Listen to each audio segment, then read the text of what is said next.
He gave his life for me, made everything new. He is my everything. And what about you? He is my everything. He is my all. He is my everything, for great and small. He gave his life for me, made everything new. He is my everything. Now what about you? Oh, some folks may ask me, some folks may say, Joy, who is this Jesus that you talk about? Every day he is my savior. He set me free. Now listen while I tell you what it means to me. Mhm. Glory to Jesus. Hallelujah. People of God. Shalom, shalom. Oh, there's this song that is in my heart. I can sing it. You all ready to listen to this precious song? You all listen. I found a new life. I found a new life. If anyone asks me, what's the matter with you, my friend?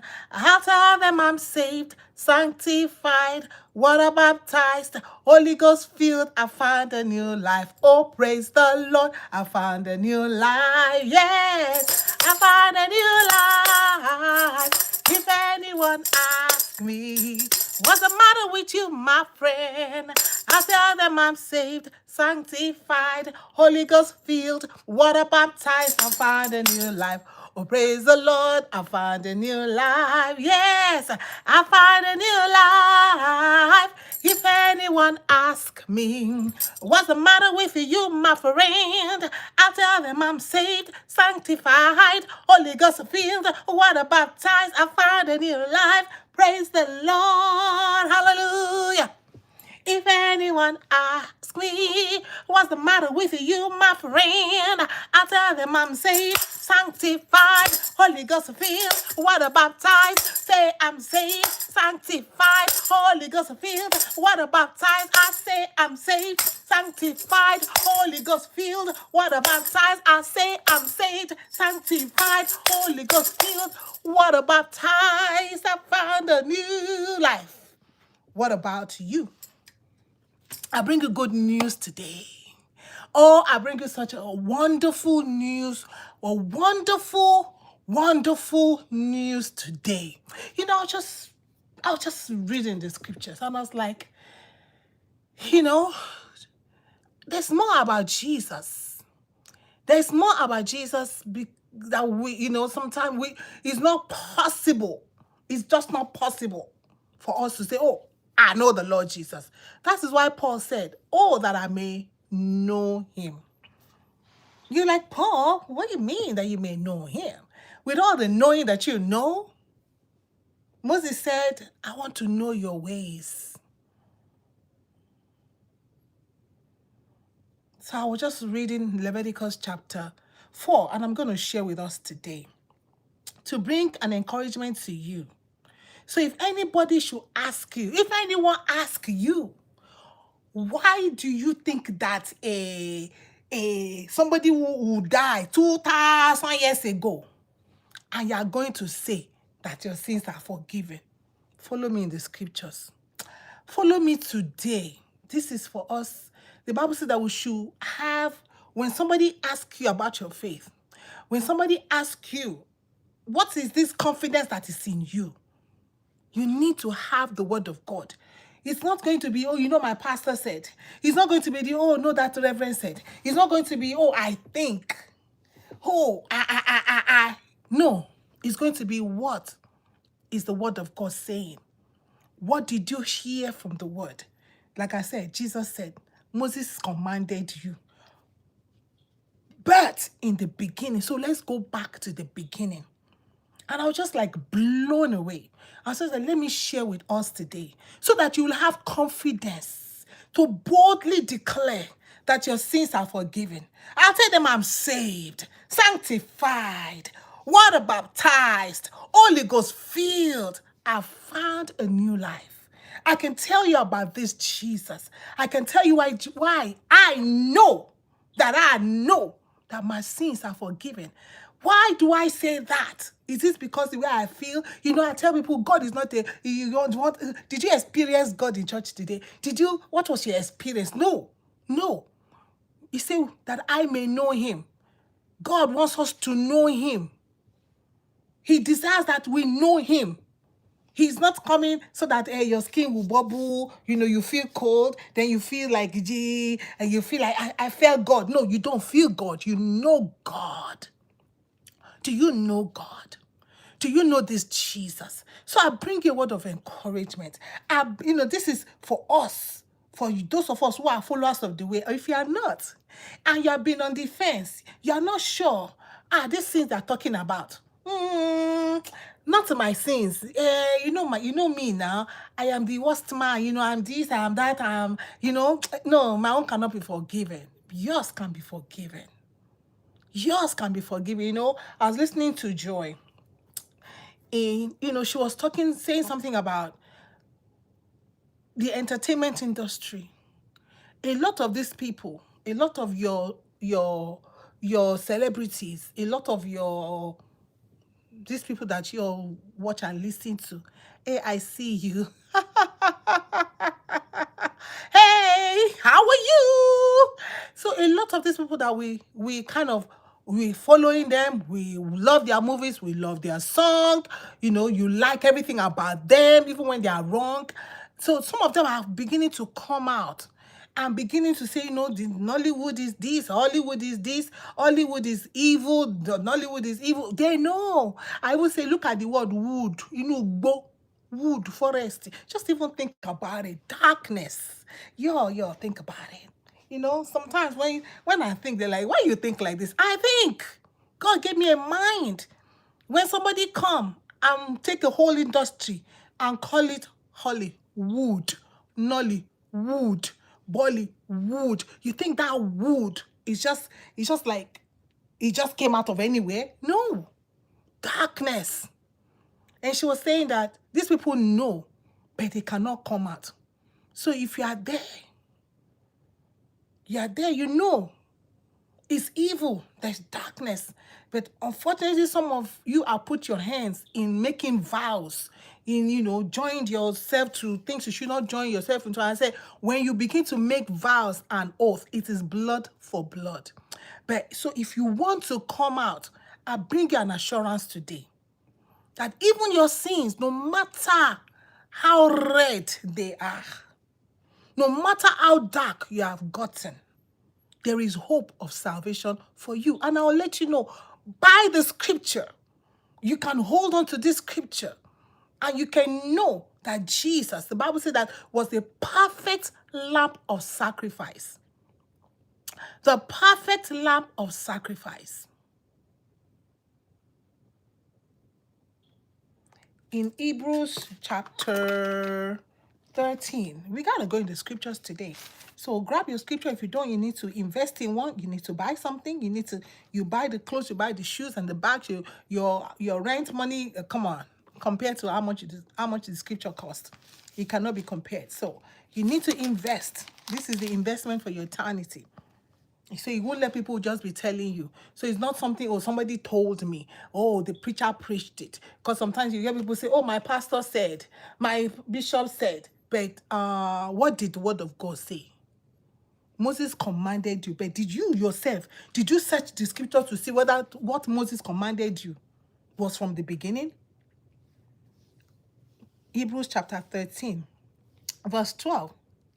It says, this is going to be real rich. So hang out with me. Stay with me. Verse 12. It says, so Jesus also suffered outside the gates in order to sanctify the people through his own blood.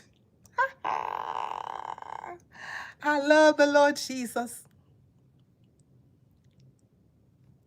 I love the Lord Jesus.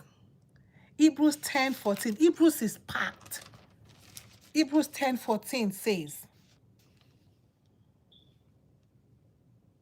for by a single offering, He was perfected for all time.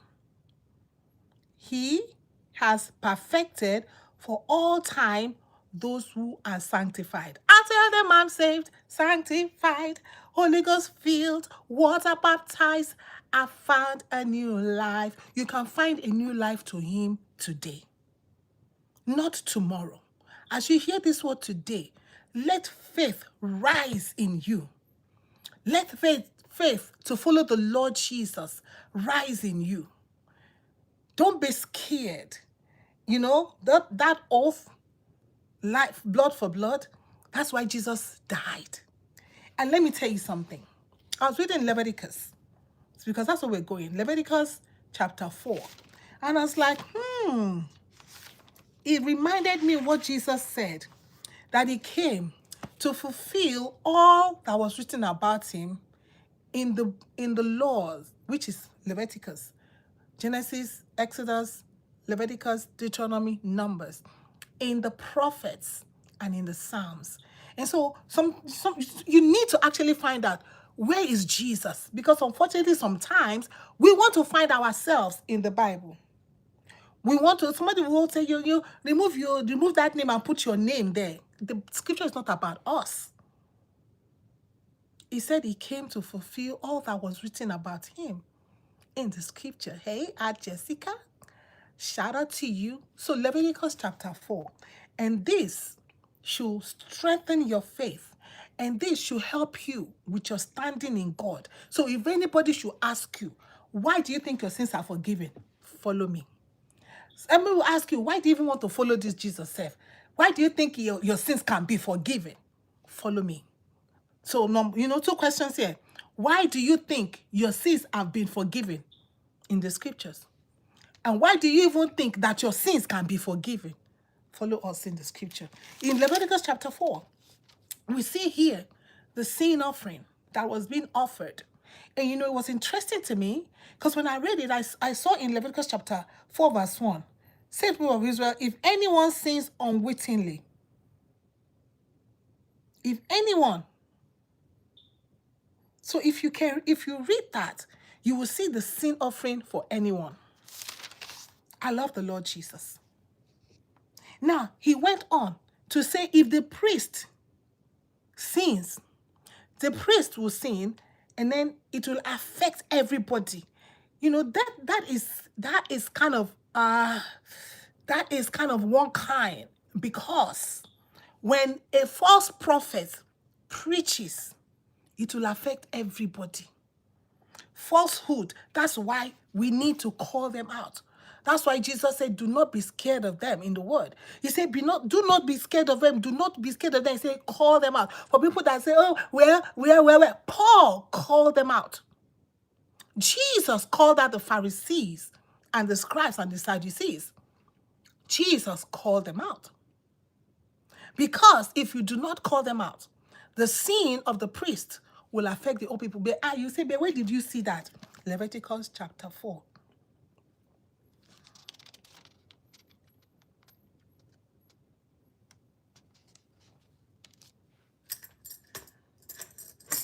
Leviticus chapter 4. But the priest is not my concern, though. Jesus is my concern, because the priest cannot atone for their own sins.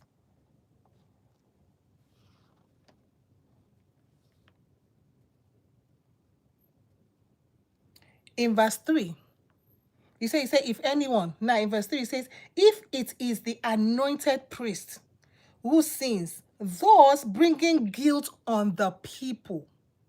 So you see all these things, touch my anointed, touch my anointed. If that anointed sins, it brings guilt upon the people. Hi, Jessica. It sins, the anointed priest sins, and brings guilt on the people. Think about Adam. How did we get into sin? Adam brought sin into the world. So God was giving a way out. He did it in the Garden of Eden. Adam tried to cover his sin with fig leaves. But God did what? Killed an animal and covered them with the animal skin, showing us what Jesus was going to do in Leviticus chapter 3. in Leviticus chapter 4. This is amazing. This is amazing. This is the confidence that you should have in the God that you serve, that the price has been paid. When Jesus hung on the cross and said, "It is finished," it is finished. And we will go in the scripture and see that it is actually finished. There is no other price. There is no other sacrifice. Jesus said, there is no other sacrifice that can be made. He hung on the cross.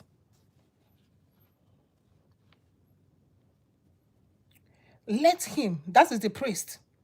And so that the priest sins and he brings guilt on the people. Be very careful. Be very careful. Your pastor can do something wrong and it brings guilt on the people. But I thank God for Jesus. That is why you should know God for yourself. That's why Jesus came and said, "Come out from among them." That's why Jesus showed us. God showed us in Abraham, "Come out from your country, come out from your kindred, come out from your father's house." And that Jesus said, if your eye is making you to sin, pluck it out. That meaning, no matter how close that person is to you or that thing is to you, if your hand, no matter how useful, because your right hand is your left hand, your right hand, you need them, right? If it's causing you to sin, no matter how useful that person is in your life, no matter how useful that thing is in your life, he say, cut it off. You see, just like these entertainers that they find it so hard to get out of Hollywood, get out of Nollywood, get out of Bollywood, even though they know that there's so much evil there, they finding it hard. Why? Because, oh, but that's how I feed my family. That is my job. That is this. That is that. They have refused to come out like Abraham, like God told Abraham to do. Come out. They have refused to hear the word of God. Jesus said, "Come out from among them." And so the priest here, we're going to try and make speed. God give us grace. So the priest will do what? Because the priest's sin is not just on him. Now, the sin of the priest has affected the people. All have sinned because of Adam. All can sin if you're in a place where they are preaching falsehood. It covers you. You need to come out. He says you will do what? You will take for the guilt, then thus bringing guilt on the people. Then let him offer for the sin offering which has committed a young bull. Note that word, a young bull. Now, what is a bull? A bull is a male. So you have, I didn't even know this. So Bible made me know English. That's why you read your scripture, you will know some words. I didn't know the difference between a cow and a bull. So when I was reading about the lovely bull of Bashan in the book of Amos, I said, yeah, that's how, no, the lovely cows, not bull, the lovely cows in the book of Amos, how they were helping their husband to do evil. I said, that's why they say you milk the cow. I said, then it came, just makes sense. Okay, that's why they milk the cow. And then I went to Psalm 22, verse 12, to see the bulls of Bashan. That Jesus said they were just troubling his life. The Pharisees, the scribes, and the elders, and the priests of his time, the bulls of Bashan. And you can see through the lifetime when Jesus was here, the Pharisees, the scribes, the lawyers, the priests, they did not give the man a break. The bulls of Bashan. So the bull is a male cattle. So here, an adult male. The bull is actually an adult male. The bull is an adult male, just like the cow is an adult female of the cattle. They call it kine. K-I-N-E. And that says, that's why you milk the cow. You see? It is only the adult female in the human race that brings milk. Ain't God beautiful? God is just so awesome.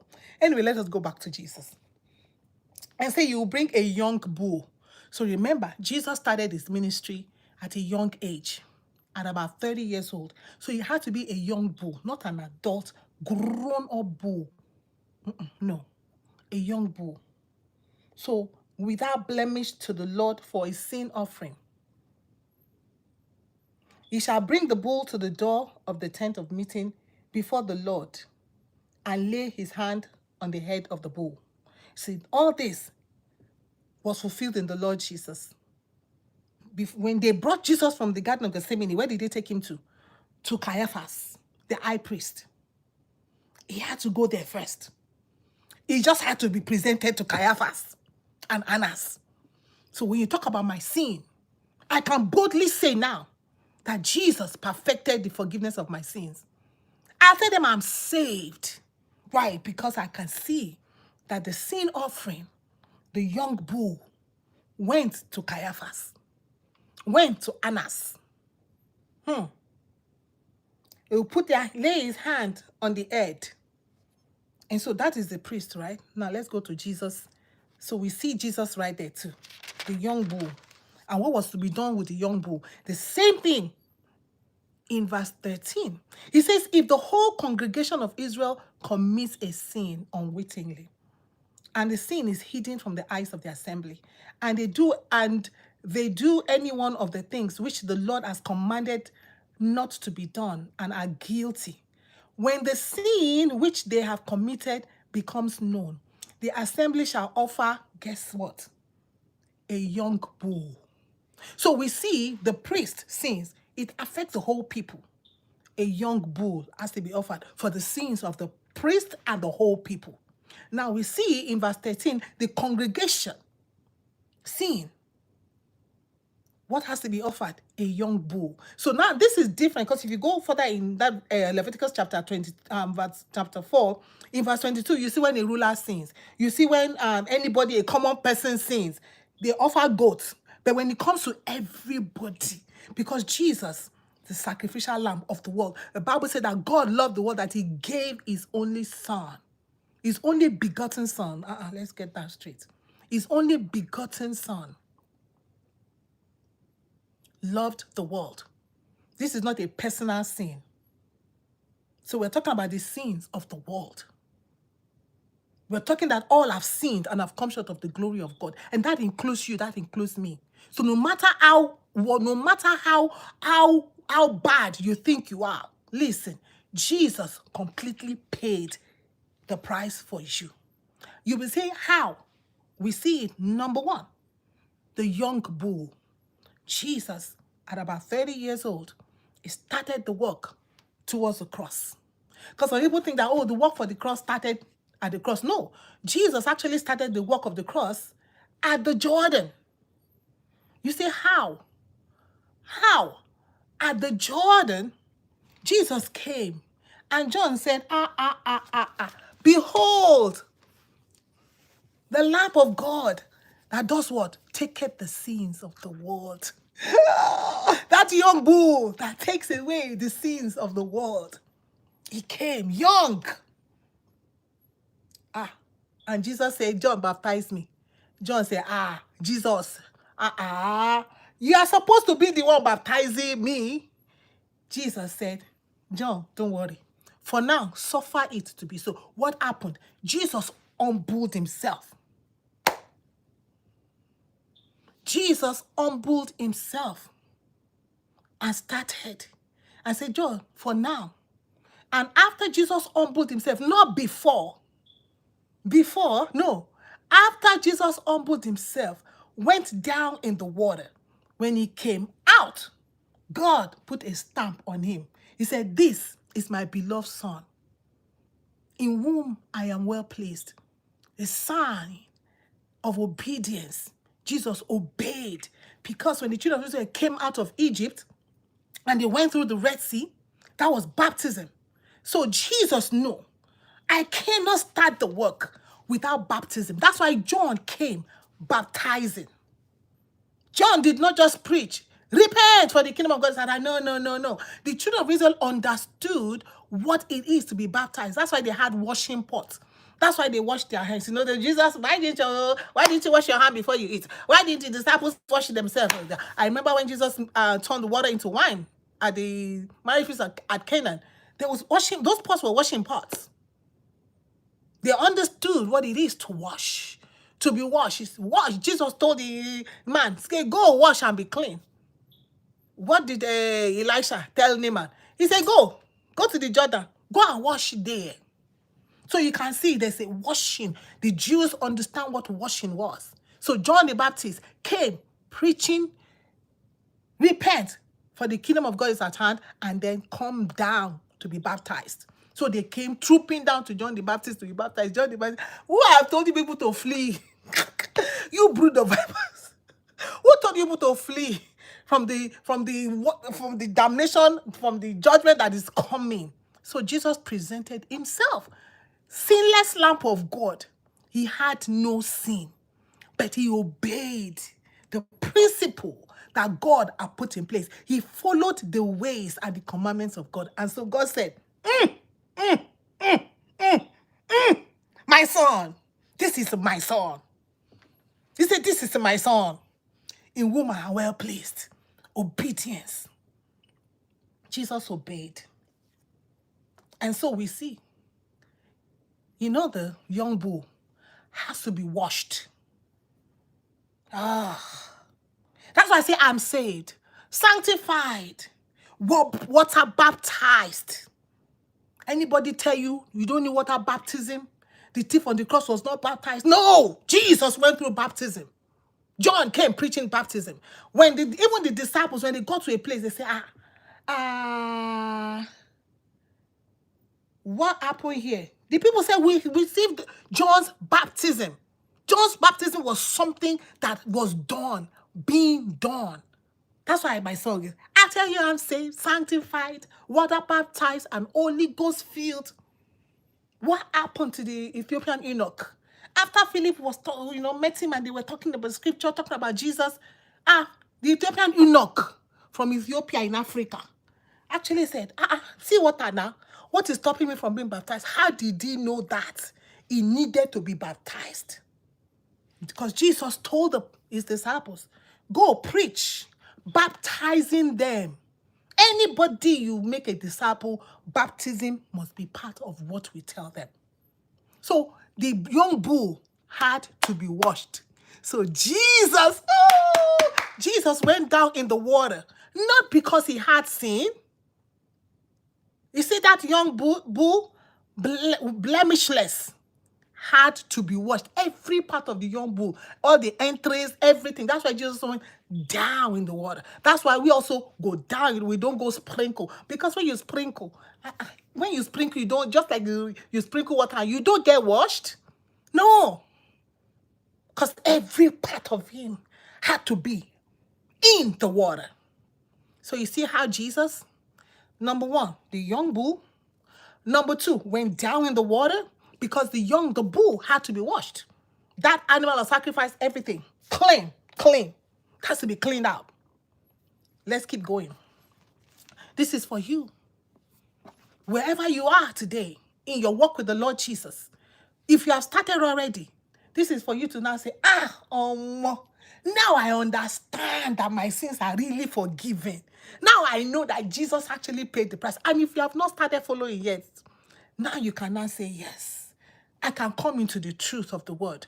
I can now come and know that when I come to the Lord Jesus, that my sins, when Jesus said they are forgiven, you know that he already paid the price. You can say, how did he pay the price? You go to Leviticus chapter 4 and see how Jesus paid the price for your sins in full.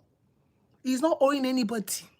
Paid in full. That's why he hung on the cross. And he had that confidence to say, it is finished. So for anybody to come and tell you now, you have to do this for God to do this. You have to do that if you want God to do this. That means they are saying that what Jesus did on the cross is not perfect. Jesus was a perfect Lamb of God.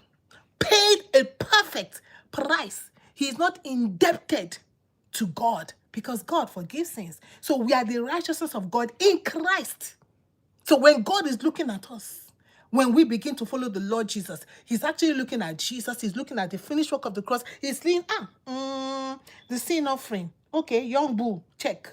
Okay, went down in the water, get washed. Check. He went to Jordan. Check. Okay, the young bull.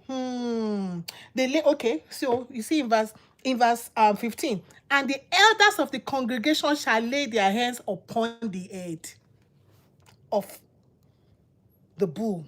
before the Lord. When Jesus got out of the Garden of Gethsemane, remember, I said they took him to Caiaphas. Before he went to Pilate, it was with Caiaphas. It was with Annas, the elders, the bulls of Bashan. They surrounded the Lord Jesus. Caiaphas was asking him questions. So tell us this thing that you did. You said that this will happen. You said that will happen. You said you will destroy the temple. You said, are you the Son of God? You said this, you said that. Bulls of Bashan. We saw that in Caiaphas' say, whether in a palace na him get, I don't even know. But wherever he was, the elders had to lay their hands on the bull. Not the bull, on the young bull. So God will look at that. Check. That was fulfilled. In Caiaphas, in Annas, and the Pharisees. Fulfilled. I love the Lord Jesus. Thank you for paying the price for us. And the bull shall be killed before the Lord. Then the anointed priest shall bring some of the blood of the bull. Now listen to this. This is so perfect. To the tent of the meeting, and shall dip his finger in the blood and sprinkle it 7 times before the Lord in front of the veil. When I read that, I said, Lord Jesus, that must have been fulfilled too. He said, yes. He said, go back to the Garden of Gethsemane. You remember the road to the cross did not start in the Garden of Gethsemane. It started at the Jordan, the place of the Spirit, where Jesus said, John, suffer it to be so for now, for us to fulfill all righteousness. So simply Jesus humbled himself, right? So now we come to the Garden of Gethsemane. Another thing happened. Jesus humbled himself again, but this time Jesus surrendered himself to the will of the Father. Not my will, but your will be done. At the Garden of Gethsemane, Jesus' will and God's will. Jesus' will. Jesus said, if you will, Father, if you will, Jesus said, And we also have the same battle today. The word of God said this, but your mind is saying something else. Social media is saying something else. Everybody else, all these voices are telling you something else. And so we have to fight the good fight of faith. We have to deny ourselves. So Jesus denied himself. You see, before Jesus could pick up the cross, there was a denial of self. The same thing with us. So Jesus did not just die on the cross. No, there was a process of denying himself. He denied himself. He was the Son of God. This is my beloved Son, in whom I am well pleased. This is my beloved Son. Hear ye him. So he knows all this. But yet, he humbled himself. The Bible says, and he died the death of the cross. So in the Garden of Gethsemane, Jesus humbled himself. We see that, right? You understand? There was an exchange. The will of God or the will of Jesus' will. Jesus yielded himself to the will of the Father. Just like Isaac did. Abraham, I see wood. I see fire. But where is the sacrifice, Abraham? The Lord, I love that word. Even though we have taken Jehovah Jireh, we turn into something else. Please, Jewish people, can you please explain to the world? Because sometimes when they sing that song, Jehovah Jireh, my provider, the scripture never said that. What did Moses command? You see that song we always sing, what is Moses commanding? No, and no matter how much I try to explain to people, they will not understand. They refuse to accept the word of God because Moses has commanded it for years. Jehovah Jireh, my provider. No. Abraham told Isaac, the Lord will provide himself a sacrifice. And what happened on the mountain? The Lord provided himself Abraham took the knife. Isaac tied on the altar, ready to go. The angel can say, Abraham, don't touch the boy. Look behind you. A lamb caught in the thicket. Remember, Jesus had a crown of thorn upon his head. Jesus, the perfect Lamb of God. Jesus, provided by God. Jehovah Jireh. God will provide himself a sacrifice. He says on the mount, you see that word?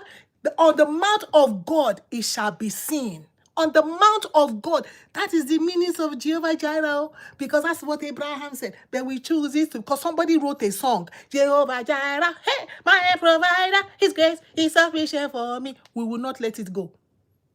Moses has commanded. But we will not go back to the beginning of the scripture and say, this Jehovah Jireh, what does it really mean? On the mount of God, it shall be seen. Go and read the scripture yourself. Because when the priest sing, Leviticus chapter 4, it's going to affect everybody. The songwriter will write their song. And then we all sing it and we feel good about it. And we are singing a lie. It's going to affect it because we are not lying with the song. And Bible says we should sing with our understanding and we should sing with the Spirit. Meaning we should sing with the word of God. Jehovah Jireh, the Lord will provide himself a sacrifice. That's why God gave. God loved the world that he gave. He is the one that gave the sacrifice to himself. We know there's also that song where we always sing, crown him King of Kings. I was like, can you crown Jesus? No. God gave him. Okay. Let's keep going. Put also in your mind. The ram was caught in the thicket. The crown of thorn upon his head. And so we see, I was talking about the 7, when the blood of Jesus. We see in the book of Luke, what does Luke say? Now, people say, but I know he did not say explicitly that it was blood. But when Jesus, you see, like I said, the journey to the cross started not at the Garden of Gethsemane, but it started when Jesus laid down his will. Because he laid down his will first at the Jordan, back to actually beyond the Jordan, where Jesus was baptized. He put his will down and he did that which was right in the sight of God. He said, let us do that which fulfills righteousness. Righteousness, as I said, is doing what is right in the sight of God, not in the sight of man. So Jesus fulfilled righteousness. And so now we come to the Garden of Gethsemane. And Jesus was in agony. Agony. And the Bible says that the sweat that came from him were like thick drops of blood. They were not blood, but they were like thick drops of blood. So I was looking for the 7. The 7, I'm still searching for the 7th one. The Holy Spirit will open our eyes to see it one day. But it has pleased the Lord to say, okay, when the high priest takes the blood, it has to be sprinkled 7 times. So I said, sprinkled. Yes. Remember, I just talked about the crown of thorn in the ram that was caught in the thicket. That was the Lord who provided himself a sacrifice. Jesus is that perfect Lamb of God that was provided by God. And so what happened? When they brought him to Caiaphas, he was crushed, blood in his back. Remember 1, blood sprinkled. Blood sprinkled, number 1. Crown of thorn on his head, blood sprinkled. Number 2. Blood sprinkled, nail in his hands. Number 3, nail in his hands. Number 4, blood sprinkled. Hallelujah. Nail in his feet. Number 6. Number 5, blood sprinkled. It has to be complete. 2 feet, right? 2 feet. So 1, 2, 3, 4, 5, 6. So where did the 7th one come from? Because the word of God was complete. So when they thought everything was done, Jesus said, I came to fulfill all that was written about me. He said, okay, let's go and break their legs, so that we will be able to continue our festival, our feast day, the next day, so that we will not be, how they call this thing? We will not be polluted. And then they went. Jesus was already dead on the cross. What did the soldier do? This is so exciting. The soldier pierced his side. Blood and water came down. Tell me. Bring your case. God said, come, let us reason together. So you can say, God, okay. So the devil has no, the Papa Jesus said that the devil cometh and findeth nothing in me. The price for sin paid 100%. The blood sprinkled 7 times. Sprinkled. I love Jesus. The blood sprinkled. From the hair of his head to the soles of his feet. Blood sprinkled. And that's why we come boldly into his presence, because Jesus sprinkled his blood. Jesus is our chief high priest. He took the blood and he sprinkled his blood. He poured out his blood for us from the hair of his head to the sole of his feet. Complete 7 blood sprinkled. Tell me about the Lord Jesus. Tell me what is left for him to do. Tell me what is left. What is he owing? He owes nobody nothing. The devil cometh, Jesus said, and findeth nothing in me. Price paid. He paid the price in full, beloved. So if you're out there, you have been deceived that your sins cannot be forgiven, I bring you a word of encouragement today. Jesus paid the price in full. The young bull, hallelujah.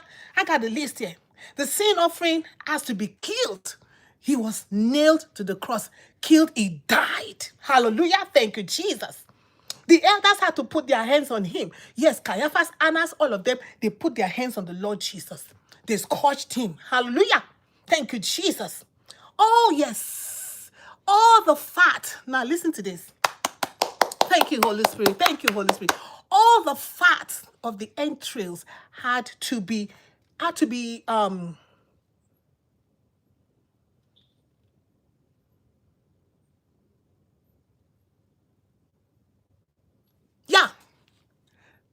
remember,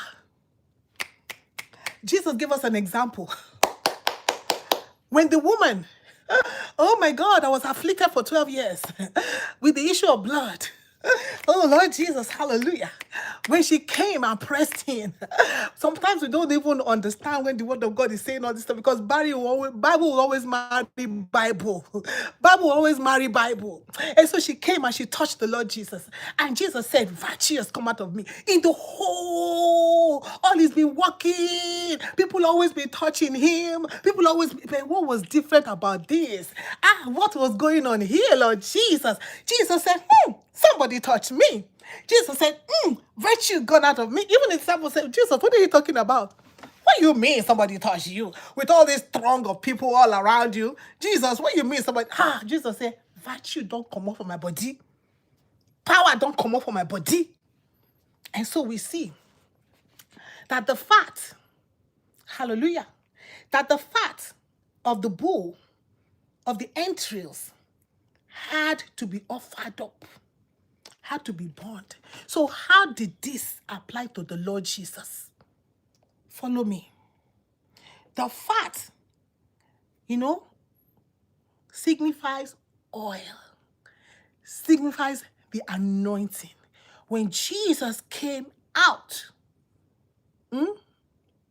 when he was baptized, the Holy Ghost came upon him. Jesus came full of the Spirit. And so when Jesus said concerning the woman, somebody touched me, power left me. On the cross, do you know what happened? This is just so beautiful. Do you know what happened on the cross? Jesus said, my Father, why hast thou forsaken me? The Spirit dropped. Hanging on the cross was the Son of Man. Hanging on the cross, Jesus was not emptied. The fat, the anointing, the power. Because the thief on the cross was telling him, come down on the cross, Jireh. Use your power and bring us down. Use yourself down and bring us down. And even the soldiers were saying, even all the people were like, he healed the sick. He made the lame to walk. Let him bring himself down from the cross. The power, virtue left him. And so Jesus said, just like he encountered the woman with the issue of blood, power left me. Jesus said, my Father, why hast thou?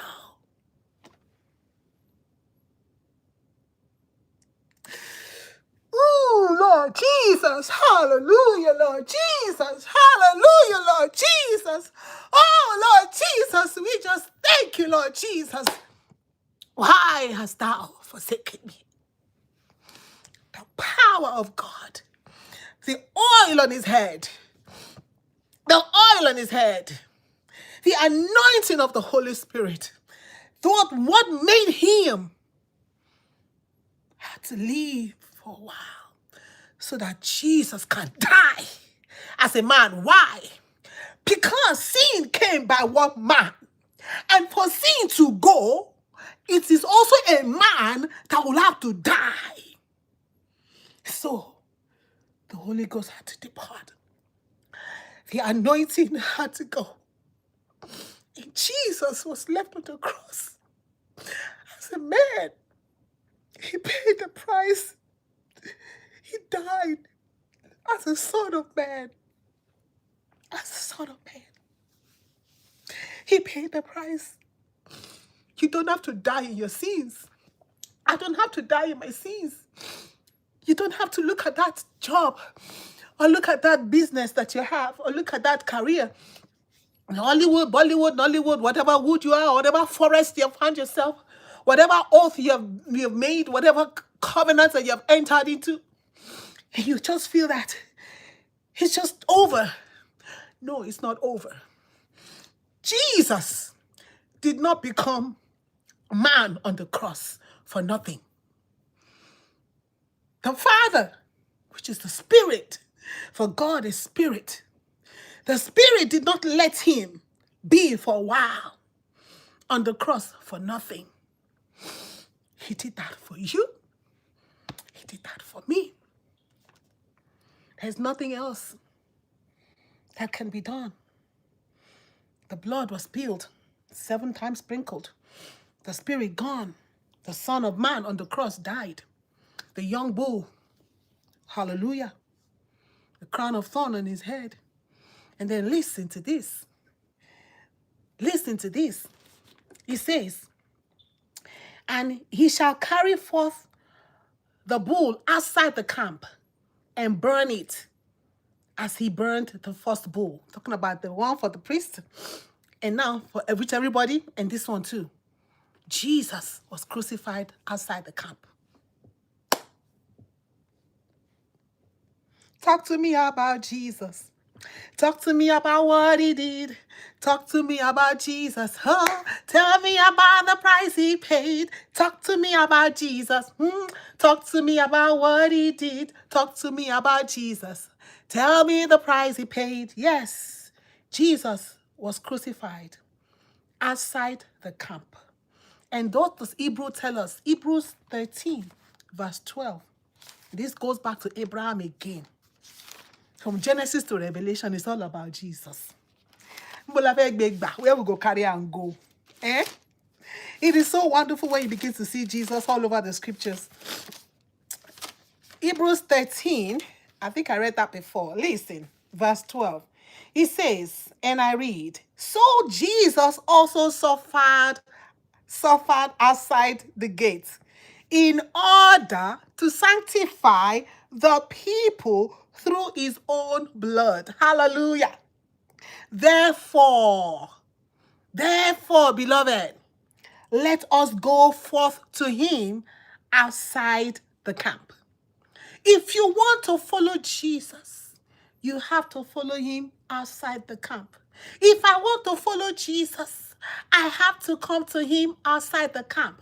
I cannot be among the people. Jesus said, therefore, come out from among them. Abraham, come out from your country. Abraham, come out from your kindred. Abraham, come out from your father's house. Lot, get up. It's time to go. You are out of Sodom and Gomorrah. We have to come out. God found it necessary to send Moses to go all the way to Egypt to bring the children of Israel out of Egypt, out of the land of bondage. Why would you want to continue in sin? Why do I want to continue in sin? Why do I want to continue in that place? Because, oh, well, that's how I pay my bill. Oh, well, this is...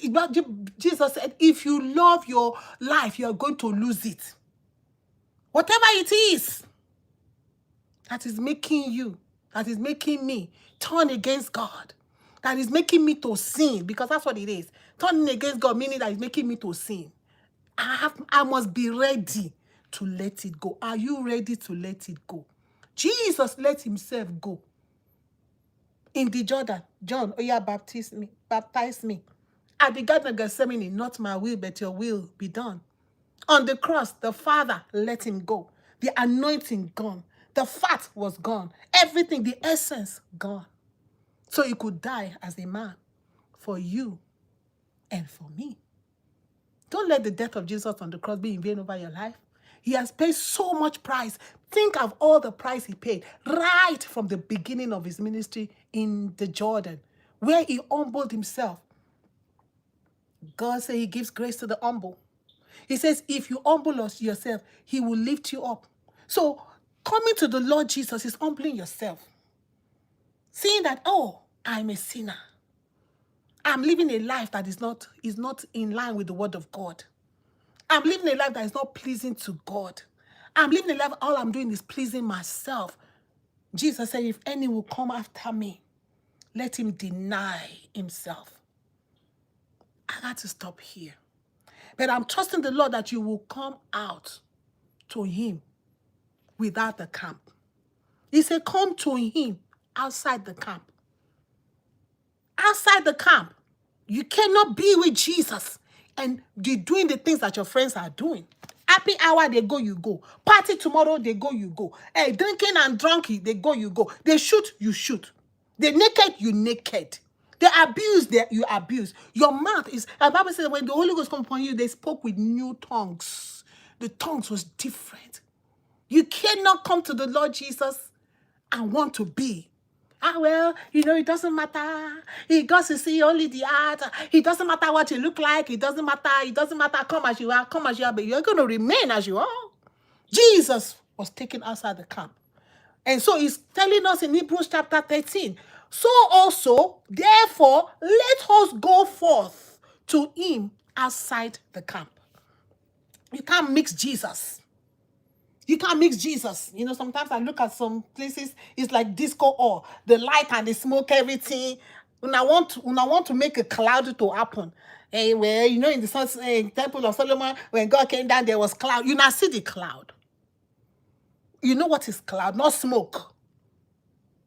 We turned everything around. People sensitive, people pleasing. You have to come to the Lord Jesus.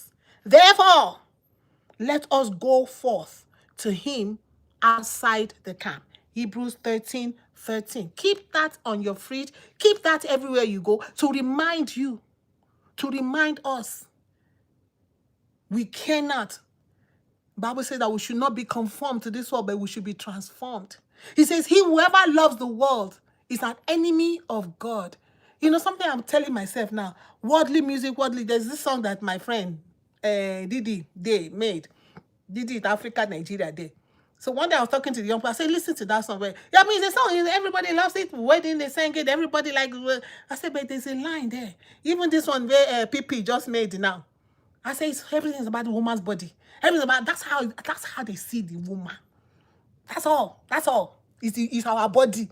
It's our body. That's why you don't naked your body. That's why you cover your turkey. You dress your turkey. Because all they see is your body. All my essence is not my body. All of me is not about my body. That's why we come out from among them. It is us that have a problem. You tell a Muslim person to dress, they will dress, they will cover. But a Christian, forget. Disobedient human. That's why Jesus, even God was saying concerning the Jews, you stiff-necked people. Stiff-necked people. They're so stiff-necked. We are the ones, and we say we know the truth. But we are the ones that naked the most. We are the ones that naked the most. I don't even understand. We are the ones. But therefore, let us go forth to him. Jesus was crucified outside the camp. He said, wherever the carcass is, where the carcass is, there we have to gather.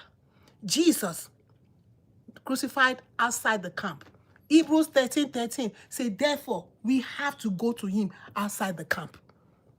You cannot mix Jesus up. Jesus will not be mixed with your traditional worship, with your whatever worship, with the, we all have the same God.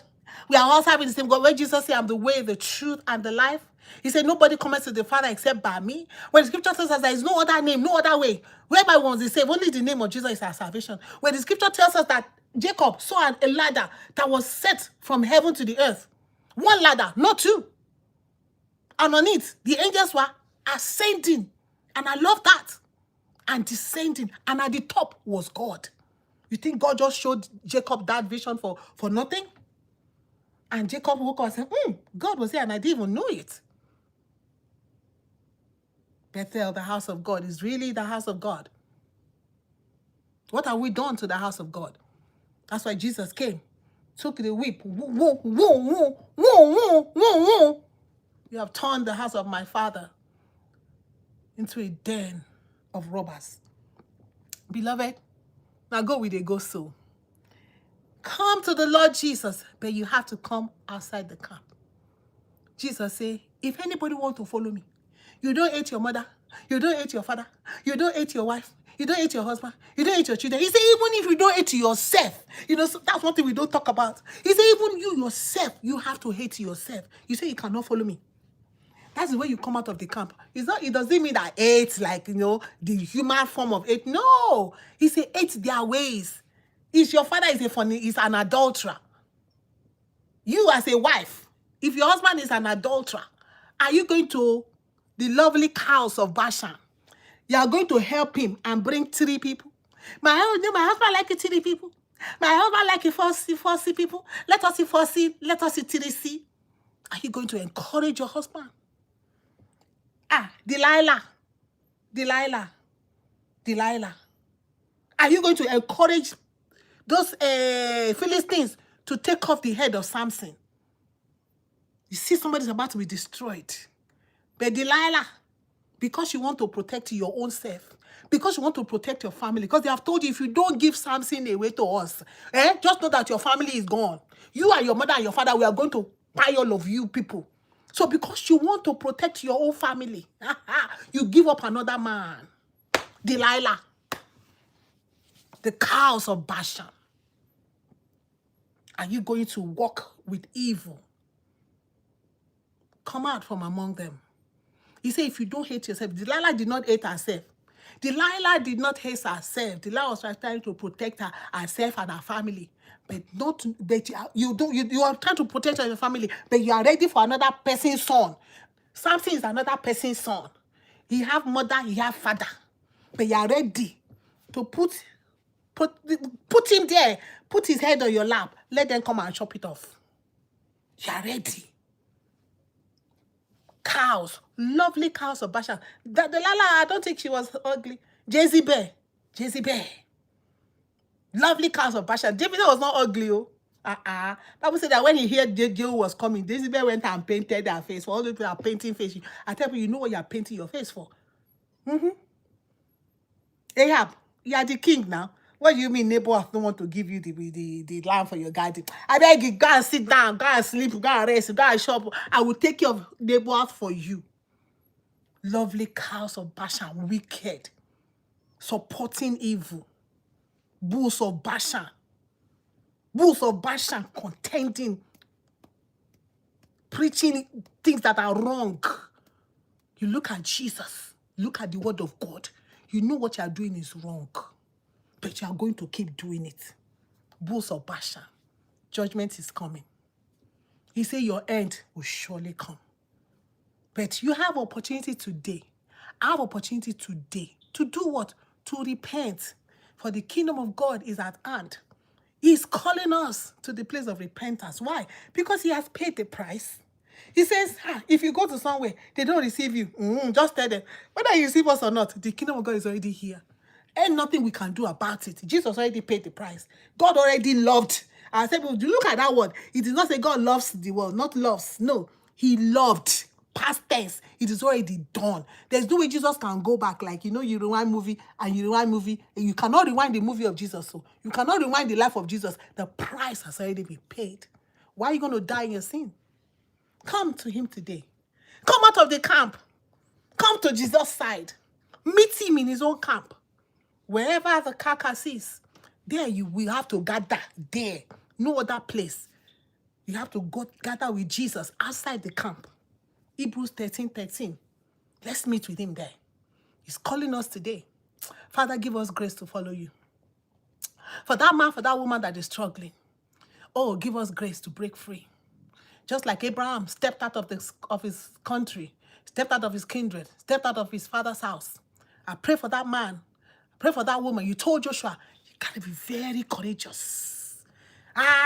It takes courage to break free from your father, your mother, your husband, your wife, your children, even from your own self. That's why you have to deny yourself. I have to deny myself. I got to pick up my cross and follow the Lord Jesus. Where? Outside the camp. We're going outside the camp. Jesus is outside the camp. Come today. Don't delay. Jesus is calling. He's calling to you.